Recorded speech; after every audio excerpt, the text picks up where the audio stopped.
Fort Davis is a small West Texas town with beautiful scenic mountain views and historic charm. Hardly the place that you would expect to celebrate Black History Month, but tucked away between the Davis Mountains is the story of the Buffalo Soldiers.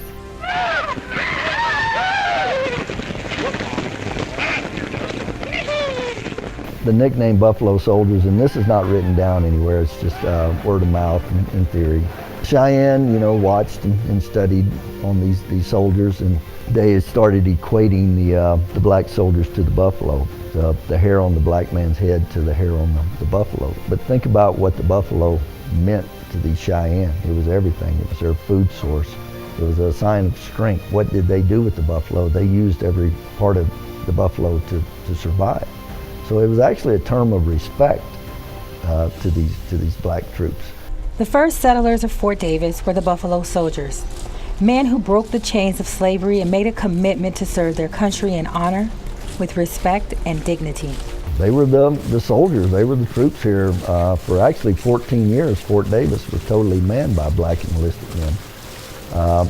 Some of their major functions was to escort the mail and the travelers using the stagecoaches, headed to California. Some accomplishments out here at Fort Davis: they built, thousands of miles of telegraph line. They put in a water system.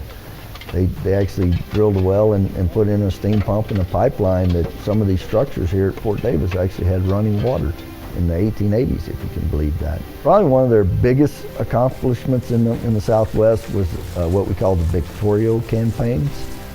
Victorio was a Warm Springs Apache war leader. 2016 was actually the 150th anniversary of the establishment of the black troops in the United States Army. So this is a long-standing tradition, They eventually become known as Buffalo Soldiers.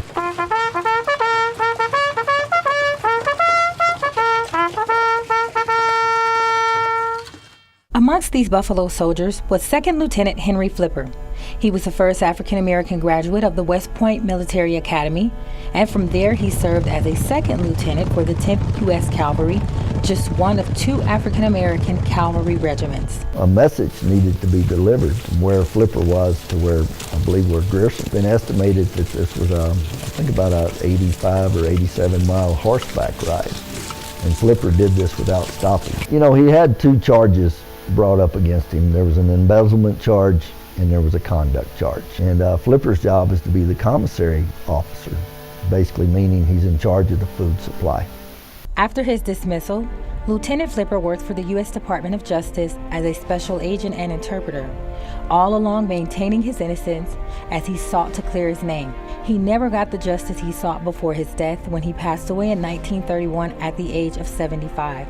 Decades later, Lieutenant Flipper's legacy was felt throughout the fort and throughout the world when in 1999, President Clinton granted a full and unconditional pardon to Lieutenant Flipper, more than a century after his dismissal. Honor Flipper, the town decided to name the entry road of the fort Lieutenant Flipper Drive.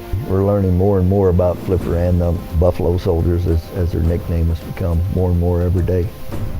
As we continue to celebrate Black History Month, the memories and stories of the Buffalo Soldiers remind us of where we've been and who we are. For more information, visit Fort Davis National Historic Site. For CBS 7 News, I'm Erica Thomas.